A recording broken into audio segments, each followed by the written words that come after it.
오늘도 예배의 자리에 오신 여러분을 환영하고 축복합니다. 우리가 이 시간도 하나님을 바라보며 또 하나님을 사랑하는 마음으로 예배 자리로 나아가길 원합니다. 잠시 마음을 정리하시고 또 다른 거 하고 있는 친구가 있다면 잠시 내려놓고 오직 주님께 집중하면 좋겠습니다. 우리가 예배를 시작하기 앞서 잠시 또 교제하는 시간을 갖고자 합니다. 함께 인사하고 지난 한 주간 어떻게 지냈는지 간단하게라도 함께 교제하면 좋겠습니다. 지난주에 많은 친구들이 참여해 주셨는데요. 이번 주는 조금 더 우리가 편안하고 즐거운 분위기, 긴장하지 마시고 또 부담 갖지 마시고 저나 또 선생님들이 하는 질문들에 대해서 우리가 함께 즐겁게 답하고 또 묻고 답하면서 잠시라도 함께 교제하는 시간을 가지면 좋겠습니다. 사도신경으로 신앙 고백하시겠습니다. 나는 전능하신 아버지 하나님 천지의 창조주를 믿습니다. 나는 그의 유일하신 아들 우리 주 예수 그리스도를 믿습니다. 그는 성령으로 잉태되어 동정녀 마리아에게서 나시고 본디오 빌라도에게 고난을 받아 십자가에 못 박혀 죽으시고 장사된 지 사흘 만에 죽은 자 가운데서 다시 살아나셨으며 하늘에 오르시어 전능하신 아버지 하나님 우편에 앉아 계시다가 거기로부터 살아있는 자와 죽은 자를 심판하러 오십니다. 나는 성령을 믿으며 거룩한 공교회와 성도의 교제와 죄를 용서받는 것과 몸의 부활과 영생을 믿습니다. 아멘. 함께 내 평생 사는 동안 찬양하시겠습니다.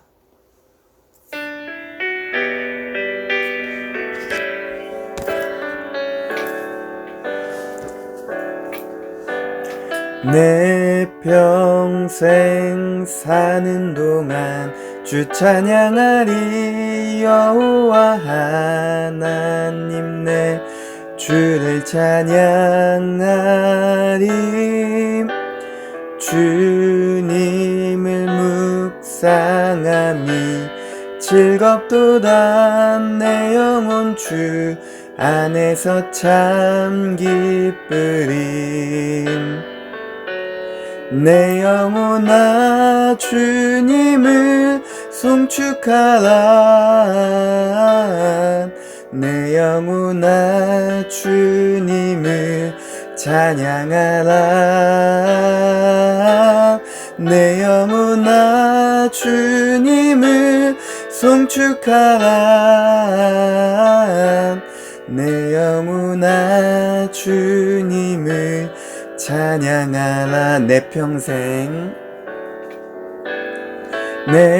평생 사는 동안 주 찬양하리. 여호와 하나님 내 주를 찬양하리. 주님을 묵상함이 즐겁도다. 내 영혼 주 안에서 참 기쁘림. 내 영혼아 주님을 송축하라. 내 영혼아 주님을 찬양하라. 내 영혼아 주님을 송축하라. 내 영혼아 주님을 찬양하라. 아멘. 하나님 아버지 감사합니다. 한 주간 잘 보내고 주일을 맞아 예배를 드릴 수 있게 하시니 감사드립니다. 여전히 바이러스가 종식되지 못해 각자의 자리에서 예배를 드려야 하는 상황입니다. 학교에서나 교회에서나 밖에서나 속히 일상을 찾을 수 있도록 도와주세요. 한 주간 감사하지 못하고 지었던 죄들을 용서해 주시고 어디에서 무엇을 하든지 주님이 기뻐하시는 모습으로 살아가는 주님의 귀한 제자들 다 되게 해주세요. 주님의 인도하심 속에 항상 은혜와 감사가 넘치는 삶이 되도록 기도가 끊이지 않게 하시고 늘 믿음으로 나아가는 담대함을 허락해 주세요. 전도사님 나오셔서 말씀 전해주실 때 듣는 저희들 한 주간 살아가는 데 힘되게 하여 주시고 주님께 영광 돌리는 예배가 되게 하여 주세요. 우리를 가장 잘 아시고 늘 함께 해주시는 예수님의 이름으로 기도드렸습니다. 아멘. 하나님 말씀은 창세기 11장 1절에서 9절 말씀입니다. 구약 성경은 3면에 있습니다. 함께 읽겠습니다. 온 땅의 언어가 하나요, 말이 하나였더라.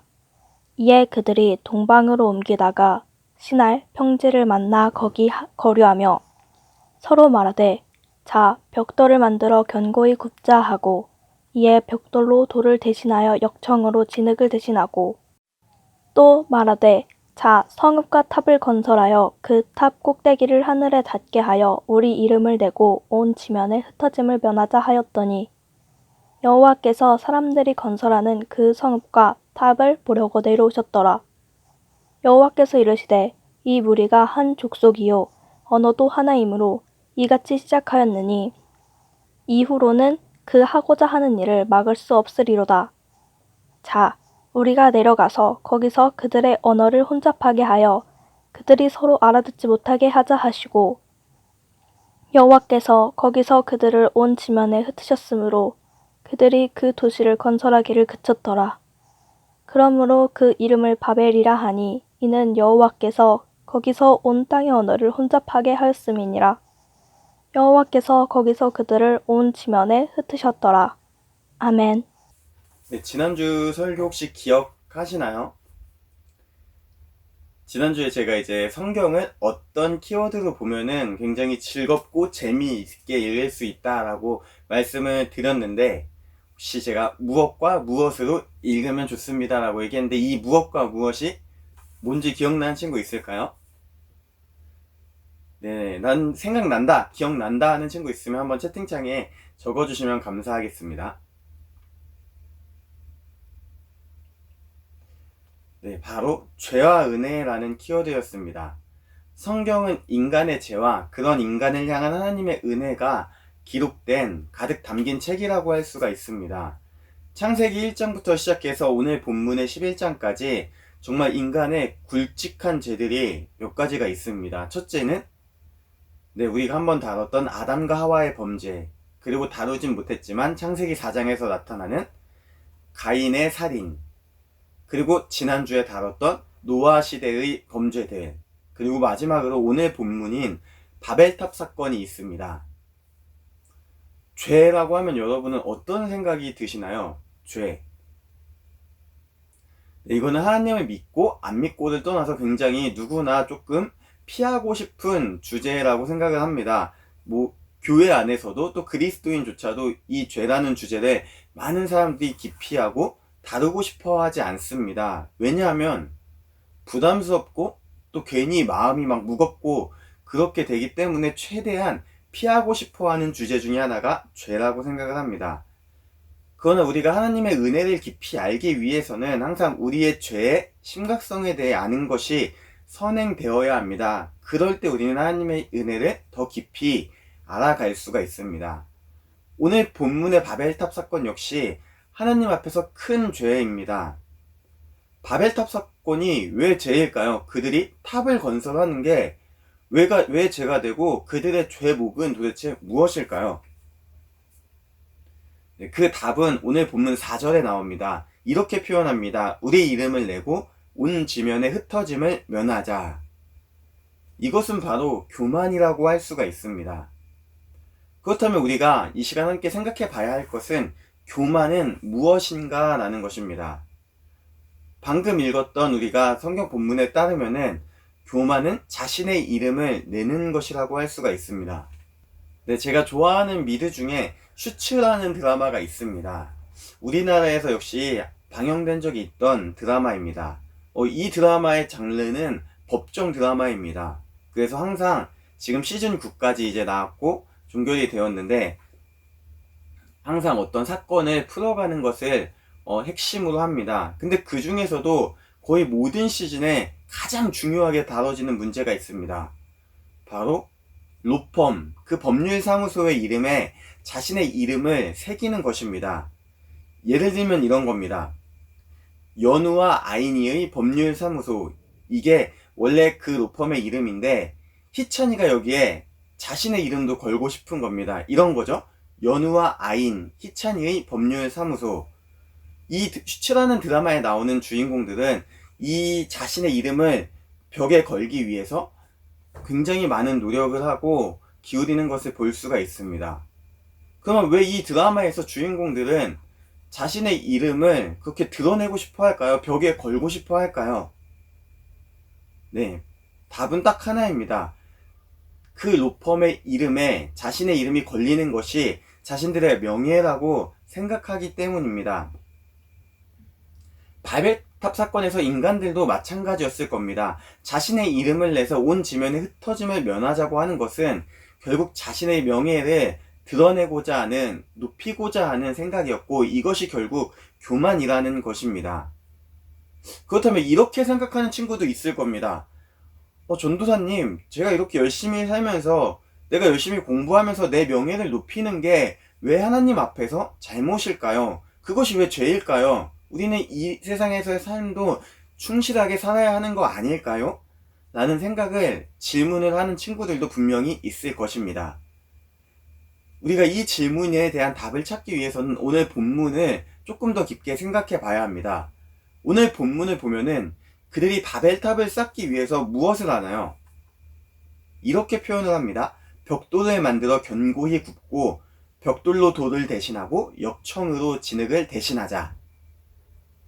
이들이 바벨탑을 쌓자라고 했을 때 그냥 단순히 우리 바벨탑을 한번 쌓았으면 좋겠습니다, 이런 그냥 가벼운 수준이 아니라 정말 전심으로 자신들의 모든 힘과 모든 시간을 쏟아 부어서 그 바벨탑을 쌓을 준비를 한다라는 것입니다. 그리고 그 가운데 그들의 마음에는 하나님을 예배함이, 하나님을 경외함이 전혀 없다라는 것입니다. 왜냐하면 완전히 자신의 이름을 높이는 것에, 자신의 명예를 드높이는 것에 대해서 집중하고 있기 때문입니다. 그래서 그들의 이 행동은 바로 죄가 된다라는 것입니다.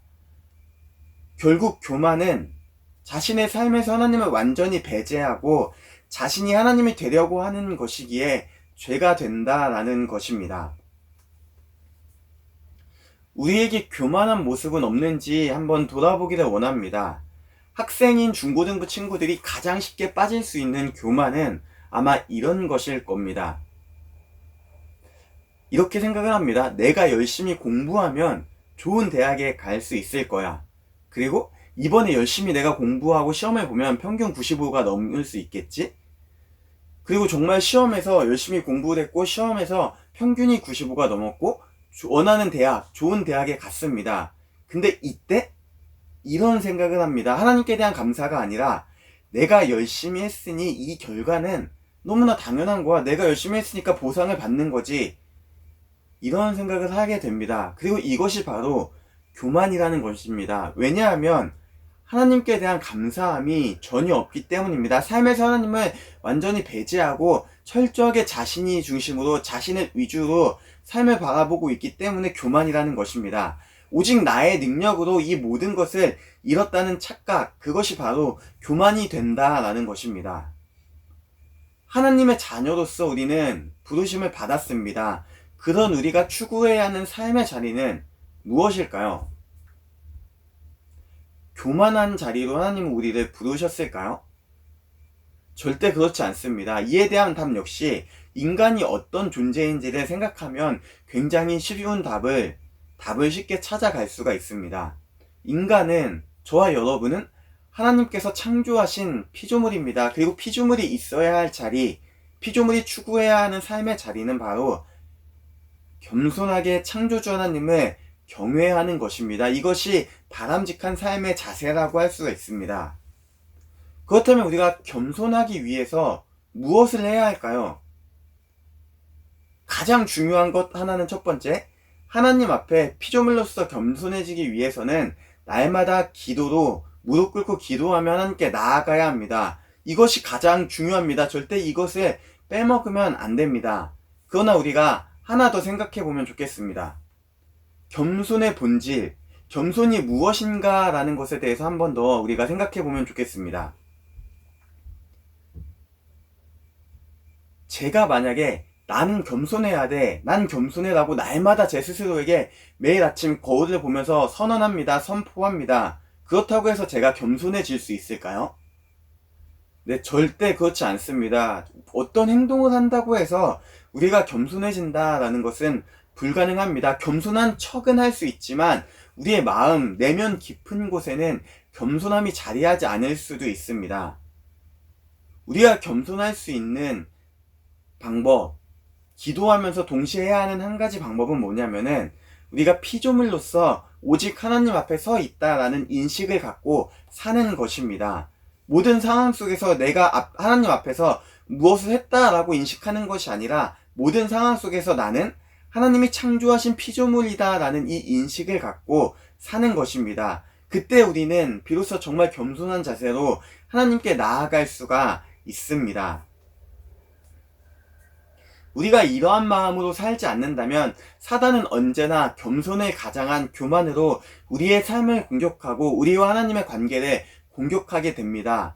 우리가 어떤 행동을 하는 것 혹은 나를 낮추는 것이 겸손이 아닙니다. 이런 것은 겸손한 척을 할 수 있기는 합니다. 그런데 진정한 겸손, 내 내면까지 겸손하게 하지 못할 수도 있습니다. 우리가 정말 겸손하기 위해서는 겸손이라는 것은 피조물로서 오직 하나님 앞에 서 있다라는 그 인식을 갖고 사는 것입니다. 이것을 마음에 새기고 우리가 날마다 삶을 살아가는 때 우리는 겸손한 삶을 살아갈 수가 있습니다. 하나님이 우리에게 원하시는 것은 하나님을 외면한 채 교만하게 사는 것이 아닙니다. 피조물로서 오직 창조주이신 그 하나님을 경외하는 것, 이것이 하나님께서 우리에게 원하시는 삶의 모습이다 라고 성경은 말씀합니다. 우리의 삶에 죄가 들어온 이후 사단은 언제나 항상 우리를 교만의 자리로 이끌어가고자 합니다. 그리고 우리와 하나님과의 관계를 방해하고 무너뜨리고자 노력합니다. 하나님이 아닌 우리 자신에게 집중하고 우리 자신을 바라보게 한다라는 것입니다. 만약 우리가 지금 그러한 길을 걷고 있다면 하나님은 우리가 교만을 회개하고 겸손의 자리로 돌아오기를 원하고 계심을 기억하길 원합니다. 만약에 지금 함께 예배를 드리고 있는 저와 중고등부 친구들 중에 교만한 태도가 있다면, 교만한 삶의 자리가 있다면 우리가 이 시간 회개하고 하나님의 은혜를 구하기를 원합니다. 하나님의 자녀로서 저와 여러분의 삶은 피조물로서 오직 창조주이신 그 하나님을 기억하는 것임을, 하나님을 경외하는 겸손의 삶임을 기억하며 언제나 주님과 동행하는 저와 여러분 모두가 되기를 간절히 소망합니다. 겸손은 우리가 하나님 앞에서 피조물로서 서 있다라는 그 인식을 갖는 삶의 자세임을 기억하며 이번 한 주간도 우리가 겸손하게 주님을 바라보며 주님과 동행하기를 간절히 소망합니다. 함께 기도하시겠습니다. 주님 감사합니다. 우리가 오늘 또 이 말씀을 통해서 우리의 삶의 자세를 다시 한번 되돌아봅니다. 주님, 우리에게 교만한 마음이 있었다면 하나님이 아닌 내가 중심이 되고자 하는 마음, 나의 명예를 드높이고자 하는 마음이 있었다면 이 시간 고백하오니 회개하오니 주님의 보혈로 깨끗게 씻어 주시옵소서. 하나님, 우리가 날마다 겸손한 마음으로 주님께 나아가길 원합니다. 우리가 무엇보다 항상 피조물로서 창조주이신 주님 앞에 서 있다라는 그 인식을 갖고 남은 삶을 살아가기를 원합니다. 우리에게 믿음을 주시고 은혜를 부어 주시옵소서. 오늘 하루도 온전히 주님께 맡깁니다. 주님께서 함께하여 주시옵소서. 감사하며 예수님의 이름으로 기도합니다. 아멘. 주님이 가르쳐 주신 기도로 예배를 마치겠습니다. 하늘에 계신 우리 아버지, 아버지의 이름을 거룩하게 하시며 아버지의 나라가 오게 하시며 아버지의 뜻이 하늘에서와 같이 땅에서도 이루어지게 하소서. 오늘 우리에게 일용할 양식을 주시고 우리가 우리에게 잘못한 사람을 용서하여 준 것 같이 우리의 죄를 용서하여 주시고 우리를 시험에 빠지지 않게 하시고 악에서 구하소서. 나라와 권능과 영광이 영원히 아버지의 것입니다. 아멘.